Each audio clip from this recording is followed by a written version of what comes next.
Good morning students. मैं संतो madam, Hindi अध्यापिका। आज हम करेंगे पाठ 4 शूलपाणी। शूलपाणी यहाँ एक राक्षस का नाम है, जो कि यह कहानी भगवान महावीर के जीवन से संबंधित है। इसमें बताया गया है कि भगवान महावीर थे, वो अपनी करुणा, सहानुभूति, धैर्य, विश्वास तथा सेवा भाव से किस प्रकार भगवान महावीर ने शूलपाणी नामक राक्षस को अपना शिष्य बना लिया। इस कहानी में यह भी बताया गया है कि मीठी बोली और शांत भाव से मनुष्य तो क्या, सर्प जैसा विषैला जंतु भी वश में हो जाता है। इसी प्रकार शूलपाणी एक राक्षस था और उसके पास एक विषैला सर्प भी उसने पाल रखा था। तो शूलपाणी को भगवान महावीर ने अपनी करुणा और सहानुभूति के साथ कैसे वश में किया, इस कहानी के दौरान आज हम पढ़ेंगे। शाम ढलने लगी थी। भगवान महावीर विहार करते हुए, विहार यानी कि घूमते हुए, भ्रमण करते हुए आस्तिक नामक गांव के एक चैत्य में पहुंचे। चैत्य बौद्ध या जैन मंदिर को बोला जाता है। ग्रामवासी भोजन करके विश्राम करने जा रहे थे, तभी उन्हें भगवान महावीर के आगमन का समाचार मिला। आगमन आने का पूरा गांव उनके दर्शन के लिए उमड़ पड़ा। महावीर भगवान जिस चैत्य में ठहरे हुए थे, जिस मंदिर में ठहरे हुए थे, उसी में शूलपाणी नामक एक क्रूर राक्षस रहता था। वह अपने हाथ में एक शूल जैसा नुकीला हथियार रखता था। इसी कारण उसका नाम शूलपाणी पड़ गया था। उसके पास कौशिक नाम का एक विषैला सर्प था, जिसके काटने के पश्चात कोई जीवित नहीं रहता था। चैत्य बहुत पुराना होते हुए भी बहुत सुंदर था। उसके समीप ही एक नदी बह रही थी। सामने रमणीक उपवन था। रमणीक होता है मन को मोहने वाला। उसमें हर समय रंग बिरंगे सुंदर फूल खिले रहते थे। उपवन के बीचों बीच पीपल का एक विशाल वृक्ष था। विशाल यानी कि बहुत बड़ा। भगवान महावीर इसी पीपल के वृक्ष के नीचे बैठ गए और गांव वाले एक एक करके आते गए और उनके चरणों का स्पर्श करके उनके सामने भूमि पर बैठते गए। थोड़ी ही देर में वहां सारा गांव एकत्रित हो गया। भगवान महावीर ने उन्हें धर्म उपदेश दिए, यानी कि धर्म से रिलेटेड बातें उनको बताई। गांव वालों को उनका उपदेश बहुत अच्छा लगा।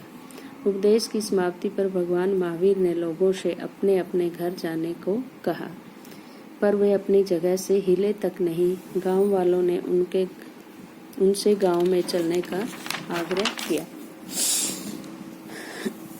भगवान महावीर ने इनकार कर दिया। गांव के मुखिया बोले, प्रभु, इस चैत्य में यानी कि मंदिर में एक राक्षस रहता है। यह बहुत निर्दयी है। जो भी रात में यहाँ ठहरता है या इधर से गुजरता है, वह उसे मार डालता है। भगवान महावीर उनकी बात सुनकर मुस्कुराए और बोले, तुम मेरी चिंता मत करो, वह मेरा कुछ भी अहित नहीं कर पाएगा। इतना कहकर वे समाधि लगाकर बैठ गए। गांव वाले दुखी मन से लौट गए। कुछ समय पश्चात अंधेरा हो गया। शूलपाणी बाहर से लौटा। उपवन में एक व्यक्ति को समाधि लगाए बैठे देखकर चौंका यानी कि हैरान हो गया। क्रोध से उसकी आंख लाल हो उठी। वह भगवान महावीर को गालियां देने लगा। उसने उन्हें जान से मारने की धमकी भी दी। भगवान महावीर का इसका कोई प्रभाव नहीं पड़ा। वे समाधि लगाए बैठे रहे। क्रोधित होकर शूलपाणी ने कौशिक नाग से कहा, तुम इस दुष्ट महात्मा को काट लो। कौशिक फुफकारता हुआ भगवान महावीर की ओर बढ़ा। तभी भगवान महावीर ने शांत स्वभाव से कहा, कौशिक, जरा सोचो, तुम क्या करने जा रहे हो। ऐसा करने से तुम्हें क्या लाभ होगा। भगवान महावीर की अमृत वाणी सुनकर, अमृत यानी कि मीठी वाणी सुनकर सर्प सम्मोहित हो गया, यानी कि उसके वश में हो गया। वह जहाँ का तहाँ रुक गया। शूलपाणी और अधिक क्रोधित हो उठा। वह चिल्लाया, कौशिक, तुम इस दुष्ट महात्मा के कहने में क्यों आ रहे हो? क्या इसी दिन के लिए मैंने तुम्हें पाला पोषा है? मैं नहीं जानता था कि तुम इतने दुर्त निकलोगे। अब मैं स्वयं इसका वध कर देता हूँ। शूलपाणी ने अपना शूल उठाया। जैसे ही उसने भगवान महावीर पर आक्रमण करना चाहा, कौशिक नाग ने उसे काट लिया। शूलपाणी धड़ाम से भूमि पर गिर पड़ा और तड़पने लगा। उसे तड़पता देखकर भगवान महावीर को बहुत दुख हुआ। उन्होंने कहा, शूलपाणी घबराओ मत, मैं अभी जड़ी बूटी लाकर आपका उपचार करता हूँ। भगवान महावीर जंगल की ओर निकल गए। अंधेरा होने के कारण उन्हें बहुत परेशानी हो रही थी, फिर भी उन्होंने एक जड़ी बूटी खोज ली। जब वे लौटे तो गांव के बहुत सारे लोगों को वहां पाया। भगवान महावीर ने जड़ी बूटी पीसकर शूलपाणी का उपचार करना शुरू कर दिया। तो गांव के मुखिया ने कहा, भगवान इसे न बचाएं, यह हत्यारा और पापी है, यह निर्दोष लोगों को सताता है, अतः इसे मर जाने दें। महावीर स्वामी ने कहा, तुम्हारा कथन ठीक है, पर इस समय शूलपाणी कष्ट में है। हमें कष्ट में पड़े जीव की मदद करनी चाहिए। शूलपाणी का स्वभाव है दूसरों को कष्ट देना और मेरा स्वभाव है दूसरों की मदद करना। लोग चुप हो गए। कुछ ही देर में शूलपाणी स्वस्थ हो गया। वह उठकर भगवान के चरणों में गिर पड़ा और बोला, प्रभु मुझ अज्ञानी को अक्षमा कर दो। मैं बहुत बड़ा पापी हूँ। मैं जानता हूँ कि मेरे अपराध अक्षमा करने योग्य नहीं है। अब मैं आपकी शरण में आया हूँ, आप जो चाहें सजा दें। भगवान महावीर ने उसे उठाते हुए कहा, उठो वत्स। वत्स होता बेटा। सच्चे मन से किया गया प्रायश्चित ही सबसे बड़ा सजा है। मुझे अपना शिष्य बनाकर दीक्षा दें। दीक्षा यानी कि शिक्षा ग्रहण कराएं। मैं प्रण करता हूँ कि जब किसी को नहीं सताऊंगा, शूलपाणी ने कहा। भगवान महावीर ने उसके सिर पर हाथ फेरते हुए कहा, वत्स आज से तुम मेरे शिष्य हुए। भगवान तुम्हारा कल्याण करेंगे।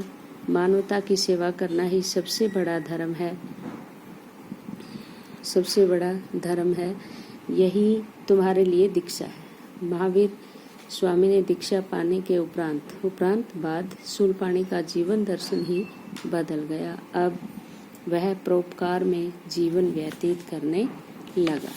इस प्रकार इस कहानी से हमें शिक्षा मिलती है कि अगर हमारे सामने कोई भी दुष्ट व्यक्ति होता है तो हम उसे अपनी करुणा, सहानुभूति और धैर्य के साथ वश में कर सकते हैं। भगवान महावीर जैनियों के 24वें तीर्थकर थे। महावीर का जन्म करीब 2500 साल पहले 599 ईस्वी पूर्व हुआ था।